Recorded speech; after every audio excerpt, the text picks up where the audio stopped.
උච්චාරණය. හොඳින් සවන් දී පුනරුච්චාරණය කරන්න.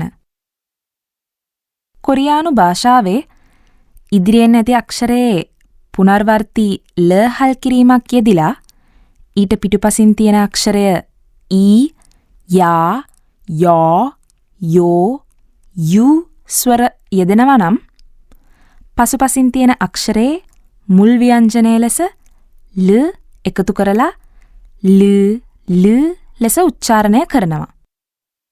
උදාහරණයක් අරන් බැලුවොත් සෝල් යොක් කියන වචනය අපි ලියද්දී සෝල් යොක් කියලා ලියන්නේ.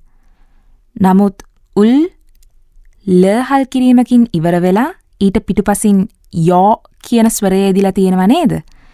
එහෙනම් යෝ කියන ස්වරයට ඉදිරියෙන් පළමු ව්‍යංජනය ල වලට හරවලා සෝල් යොක් කියලා උච්චාරණය කරනවා. 일. 물약, 알약, 서울역, 휘발유. 2.